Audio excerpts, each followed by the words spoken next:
Bonjour à tous et bienvenue pour la vidéo des énergies du week-end du 5 décembre. Alors, j'ai tiré 3 cartes, comme je le fais habituellement pour les énergies du week-end. Vous verrez que ces 3 cartes sont en corrélation avec le tirage de la semaine passée sur le mois de décembre. On va les découvrir ensemble, je pense qu'elles vont parler d'elles-mêmes et que vous pourrez faire le lien par la suite avec ce qu'on s'est dit déjà la semaine dernière. Ça marche? C'est parti. Première carte, on a le 6 de bâton. Donc le 6 de bâton, on est là pour célébrer, on est là pour fêter, on est là vraiment pour aller de l'avant, pour même plus mettre en avant, je dirais, ce qu'on a pu réussir jusqu'à maintenant, ce qu'on a pu achever jusqu'à maintenant.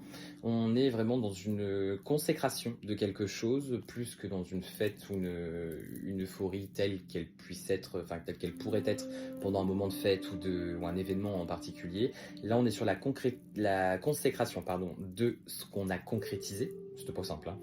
Mais voilà, donc on est là, on est fier, on l'arbore, on le met en avant, et puis on fonce, enfin, on continue d'avancer tout en gardant d'autres projets en tête. D'accord?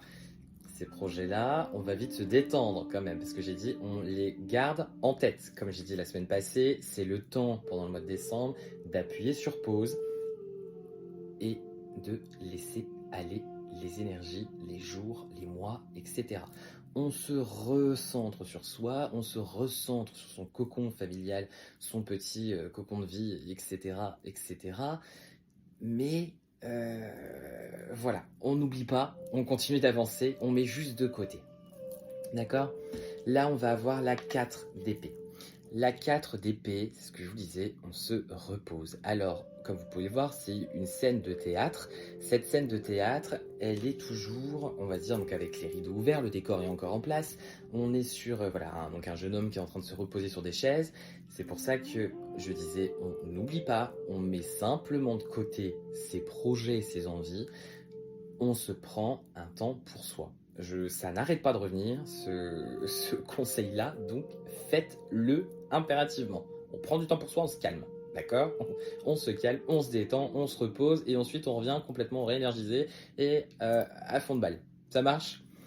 Troisième carte pour le week-end du 5 décembre, on est sur le jugement, mais à l'envers. Le jugement à l'envers, ça c'est une carte souvent qui est, comment dire, qui est mal comprise, mal interprétée, dans le sens où on parle pas. Alors forcément, effectivement, il peut y avoir un lien avec la justice, le jugement, la justice, mais moi je la vois plutôt dans ces contextes-là, je la vois plutôt comme quelque chose qui nous est amené du ciel pour peut-être une transmission, dans le fait de délivrer un message, dans le fait de délivrer une situation, dans le fait de débloquer ou de bloquer une situation, parce qu'il y a un moment, il y aura besoin de faire un pas de côté, prendre un peu de recul, dézoomer un petit peu sur le tout pour pouvoir mieux réagir. Là, le jugement à l'envers, on va être dans le cas où effectivement rien ne nous arrive d'en haut. Eux aussi mettent le temps sur pause, on se souvient, temps sur pause, et on, comment dire, on doit profiter, encore une fois, de ce qu'on a. Il ne faut pas sans arrêt attendre attendre des guides, des esprits, des défunts, etc. Il ne faut pas sans arrêt attendre qu'ils fassent les choses pour nous ou qu'ils fassent les choses à notre place, en fait, plutôt. On a beau leur demander conseil, on les sollicite beaucoup déjà tout au long de l'année. Là, on vient rappeler justement qu'une grande partie de ce qui est achevé ou tout ce qui est acquis, tout ce qui est effectué, tout ce qui est mis en place dans notre vie, c'est avant tout grâce à nous. D'accord? Eux, ils sont là pour vraiment donner un coup de main. À la limite, ils vont venir, hop, te prendre la main, et puis vas-y, on y va, on avance, en avant Guingamp, et puis je te montre le chemin, mais par contre, après, c'est à toi de faire. On fait avec, on ne fait pas à la place d'eux.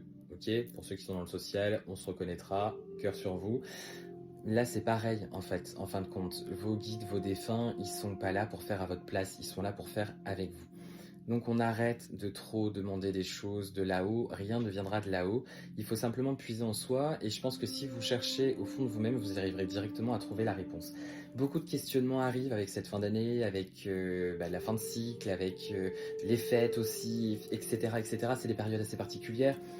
Là, on va demander de vraiment partir plutôt sur une introspection, essayer de voir en soi et essayer de vraiment voir le plus clair possible, essayer de balayer en fait tout ce nuage de brouillard qu'il peut y avoir autour de nous, si on se pose des questions, et puis vraiment de prendre un temps de pause pour pouvoir souffler. Donc on prend une grande inspiration, on regarde autour de soi et vous verrez que les choses deviendront plus claires, plus limpides, et les questions que vous vous posez deviendront moins lourdes, moins conséquentes, moins pesantes également.